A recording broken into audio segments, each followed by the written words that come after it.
बोली देवाधिदेव 1008 महावीर भगवान की जय।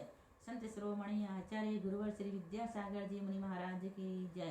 परम पूज्य 108 मुनिवर श्री प्रज्ञा सागर जी महाराज की जय। द्वादशांग जिनवाणी माता की जय। अहिंसामय विश्व धर्म की जय। मोक्ष मार्गस्य नेतारम भेत्तारम कर्म भूव्रताम ज्ञातारम विश्व तत्वानां वंदे तद्गुण नब्धये। बोलिए आचार्य उमा स्वामी महाराज की जय। शरीर के नाम व भेद। तत्वा सूत्र का दूसरा अध्याय 36 नंबर का सूत्र। शरीर के नाम व भेद। कितने शरीर होते हैं, उनके क्या नाम है और कितने भेद हैं। औदारिक वैकृक काहारक तेजस कार्वणानि शरीराणि। औदारिक वैकृक आहारक तेजस कार्वणानि शरीराणि। औदारिक वैकृक आहारक तेजस और कार्बन ये 5 शरीर होते हैं। कौन कौन से हैं शरीर? 5। औदारिक वैकृक आहारक तेजस और कार्बन ये 5 शरीर होते हैं। औदारिक शरीर किसे कहते हैं? तो स्थूल शरीर को जो दूसरों को छेड़े और दूसरों से छिड़ सके उसे स्थूल कहते हैं ना। तो स्थूल शरीर को औदारिक शरीर कहते हैं। यह मनुष्य और त्रियंचों के होता है। हमारा कौन सा शरीर है? औदारिक। वैकृक शरीर किसे कहते हैं? जिसमें हल्के भारी तथा कई प्रकार के रूप बनाने की शक्ति हो उसे वैकृक शरीर कहते हैं। यह देव और नारकियों के होता है। विक्रिया रिद्धि इससे भिन्न है। आहार शरीर किसे कहते हैं? सूक्ष्म पदार्थ के निर्णय के लिए या संयम की रक्षा के लिए छठवें गुण स्थानवर्ती मुनि के मस्तक से जो एक हाथ का सफेद रंग का पुतला निकलता है उसे आहारक शरीर कहते हैं। तेजस शरीर किसे कहते हैं? जिसके कारण शरीर में तेज हो उसे तेजस शरीर कहते हैं। कार्मण शरीर किसे कहते हैं? ज्ञानावर्णादि 8 कर्मों के समूह को कार्मण शरीर कहते हैं। इस प्रकार से ये 5 शरीर होते हैं जिसमें हमारा शरीर औदारिक शरीर है। देवनारकियों का वैकृक शरीर होता है। और मुनि महाराजों का कौन सा शरीर होता है? कब होता है? इसका ध्यान रखना। मुनि महाराजों का आहार शरीर होता है, लेकिन कब? जब उनको क्या करते हैं?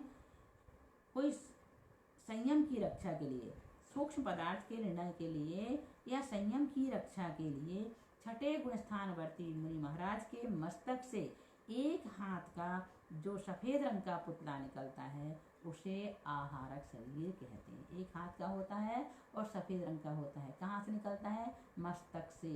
क्यों निकलता है? संयम की रक्षा के लिए या सूक्ष्म पदार्थ के निर्णय के लिए। किसके निकलता है? छठे गुण स्थानवर्ती मुनि महाराज के मस्तक से। अब देखो शरीरों की सूक्ष्मता का वर्णन। परम परम सूक्ष्मम। परम परम सूक्ष्मम पूर्व से। परम परम आगे आगे के शरीर। सूक्ष्मम सूक्ष्म सूक्ष्म है। अर्थात औदारिक से वैकृक, वैकृक से आहारक, आहारक से तेजस और तेजस से कार्बन शरीर सूक्ष्म है। शरीर के प्रदेशों का विचार। प्रदेश तो संख्ये गुणम प्राक 23। प्रदेशतः प्रदेशों की अपेक्षा 23 प्राक तेजस शरीर से पहले पहले के शरीर असंख्य गुणम असंख्यात गुणे हैं। प्रदेशों की अपेक्षा तेजस शरीर से पहले पहले के शरीर असंख्यात गुणे हैं। औदारिक शरीर की अपेक्षा असंख्यात गुणे प्रदेश वैकृक में और वैकृक की अपेक्षा असंख्यात गुणे आहारक में होते हैं। अनंत गुणे परे। परे मीन्स बाकी के 2 शरीर अनंत गुण प्रदेश वाले हैं। अर्थात आहारक शरीर से अनंत गुणे प्रदेश तेजस में और तेजस शरीर की अपेक्षा अनंत गुणे प्रदेश कार्बन शरीर में होते हैं। इसके बाद है अगला अप्रतिघाते 40 नंबर का सूत्र। तेजस और कार्बन ये दोनों शरीर अप्रतिघात बाधा रहित हैं। अर्थात किसी भी मूर्तिक पदार्थ से न स्वयं रुकते हैं और न ही किसी को रोकते हैं। कौन से? तेजस और कार्बन शरीर ये 2 अप्रतिघात है, बाधा रहित है। अनादि संबंधी च ये दोनों शरीर आत्मा के साथ अनादिकाल से संबंध रखने वाले हैं। कौन से? तेजस और कार्बन आत्मा के साथ अनादिकाल से संबंध रखने वाले हैं।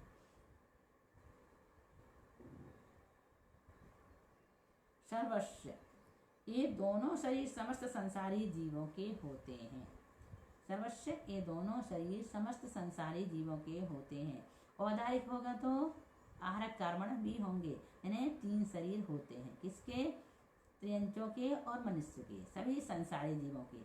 औदारिक तो होगा ही होगा, लेकिन तेजस और कर्मण भी दोनों साथ में होंगे। तो कुल कितने होते हैं? 3 शरीर। तदादीनि भाज्यानि युगपदेकस्मिन् चतुर्भ्या। तदादीनि, उन तेजस और कार्बन शरीर को आदि लेकर युगपद एक साथ एकस्य एक जीव के अचतुर्भ्या 4 शरीर तक भाज्यानि विभक्त करना चाहिए।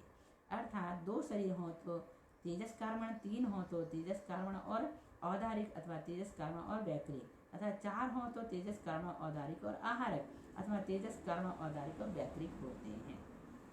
वैक्रिक के साथ भी होते हैं, आहारक के साथ भी होते हैं और आहारक और औदारिक के साथ भी होते हैं। कौन से शरीर? तेजस और कार्बन।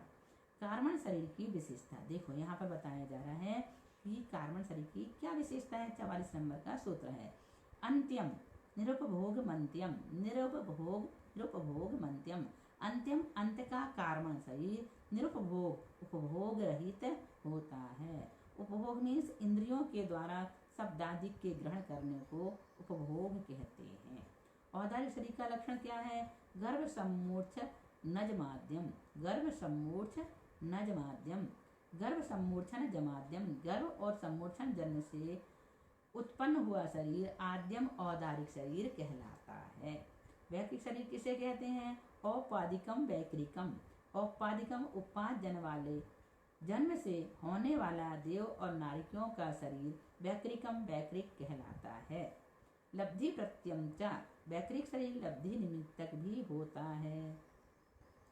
लब्धि किसे कहते हैं? तपो विशेष से प्राप्त हुई रिद्धि को लब्धि कहते हैं। तपो विशेष से प्राप्त हुई रिद्धि को लब्धि कहते हैं। तेजस्मपि, तेजस शरीर भी लब्धि निमित्तक होता है। रिद्धि, तेजस शरीर भी लब्धि प्रत्यय होता है, अर्थात रिद्धि निमित्तक होता है। यह तेजस शुभ अशुभ के भेद से 2 प्रकार का होता है। शुभ तेजस सफेद रंग का होता है और दाहिने कंधे से निकलता है। अशुभ तेजस सिंदूर के समान लाल रंग का होता है तथा बाएं कंधे से निकलता है। शुभ तेजस से 12 योजन सुभिक्ष आदि होते हैं और अशुभ तेजस से 12 योजन प्रमाण क्षेत्र भस्म हो जाता है। बहुत अच्छी बात है, डिटेल में हम बताना चाहें तो बता सकते हैं, लेकिन अभी शांति रखें, आगे हम इनका और अच्छी तरह से वर्णन करेंगे। आहारक शरीर का स्वामी और लक्षण। शुभम विशुद्धमव्याघाती चाहारकम प्रमथ संहितस्यो। शुभम विशुद्धमव्याघाती चाहारकम प्रमथ संहितस्यो। आहारकम, आहारक शरीर शुभम शुभ है अर्थात शुभ कार्यों को करता है। विशुद्धम विशुद्ध है अर्थात विशुद्ध कार्यों को करता है। और अव्याघाती अव्याबाधा रहित है तथा प्रमथ संहितस्यो, प्रमथ संयक नामक छठे गुणस्थानवर्ती मुनि के होता है। कौन सा शरीर? आहारक शरीर शुभ है अर्थात शुभ कार्य को करता है, विशुद्ध है अर्थात विशुद्ध कार्य को करता है, और अव्यावाद व्याघात बाधा रहित है तथा प्रमथ संयत छठे गुणस्थान वर्ती मुनिराज के ही होता है। देखो एक बात समझा दें, औदारिक शरीर किसको होता है? मनुष्य और त्रयंश को। वैक्रिक शरीर देव और नारकियों को। जो औदारिक शरीर होता है वो मनुष्य त्रयंश को होता है और गर्भजन होता है इसका, है ना। वैक्रिक और सम्मूर्छन भी होता है। वैक्रिक शरीर देव और नारकियों के होता है और इनका उत्पादन होता है। आहारक शरीर छठे गुणस्थानवर्ती मुनिराज को होता है। तेजस और कार्बन शरीर समस्त संसारी जीवों के होता है। अब वेद के स्वामी, लिंग के स्वामी। नारक सम्मूर्छनो नपुंसकानि। नारक सम्मूर्छनो नपुंसकानि। नारकी और सम्मूर्छन जन वाले जीव नपुंसक होते हैं। नारकी और सम्मूर्छन जन वाले जीव नपुंसक होते हैं। नारकी कैसे होते हैं? नपुंसक, और सम्मूर्छन भी नपुंसक ही होते हैं। न देवः, देव नपुंसक नहीं होते। देखो यहाँ पर अब न देवा से आप क्या समझेंगे? क्योंकि ऊपर किसकी बात की जा रही है? वेद की, यानी लिंग की, इसलिए उसी से कनेक्टेड ये सूत्र है। तो यहाँ कह रहे हैं कि नारकी और सम्मूर्छन जीव कैसे होते हैं? नारकी और समोच्चन नपुंसक होते हैं। अब चूंकि बात अभी खत्म नहीं हुई है, इन्होंने अगला सूत्र बना दिया, न देवः, देव नपुंसक नहीं होते, अर्थात देवों में स्त्रीलिंग और पुल्लिंग ये 2 लिंग होते हैं। शेषास्त्र वेदा, शेष बचे हुए मनुष्य और त्रियंश तीनों वेद वाले होते हैं। अकाल मृत्यु किनकी नहीं होती। औपाधिक चरमोत्तम देह, संख्ये वर्षायुषो नपवर्त्यायुषः। औपाधिक चरमोत्तम देह, संख्ये वर्षायुषो नपवर्त्यायुषः। उपात जन्म वाले देव नारकी, तद्भव मोक्षगामियों में श्रेष्ठ तीर्थंकर आदि तथा असंख्य वर्षा असंख्यात वर्षों की आयु वाले भोग भूमि के जीव परिपूर्ण आयु वाले होते हैं, अर्थात इन जीवों की असमय में मृत्यु नहीं होती। यहाँ पर बताया जाता है कि अकाल मरण किसका नहीं होता, किसका नहीं होता। उपार्जन वाले देवनार की, पहला। दूसरा तद्भव मोक्षगामी तीर्थंकर देव। तीसरा असंख्यात वर्ष की आयु वाले भूभूमि के जीव परिपूर्ण आयु वाले होते हैं, अर्थात इन जीवों के असमय में मृत्यु नहीं होती। आयु कर्म के निषेकों का क्रम क्रम से न खिरकर एक साथ खिर जाना अकाल मरण कहलाता है। यह अकाल मरण कर्म भूमि के मनुष्य और त्रियंचों के ही संभव होता है, कर्म भूमि में भी तद्भव मोक्षगामी मनुष्यों के नहीं होता। इस प्रकार से ये दूसरा अध्याय यहाँ पर पूर्ण हुआ। बहुत कठिन नहीं है, इसलिए हमने इसे विस्तार से डिटेल में नहीं बताया है, लेकिन फिर भी यदि आपको ऐसा लग रहा है कुछ समझने जैसे हैं तो आप हमें बता सकते हैं, आप हमसे पूछ सकते हैं, तो हम उसे विस्तार से या डिटेल में बता देंगे। बस इसी भावना के साथ बोलिए महावीर भगवान की जय।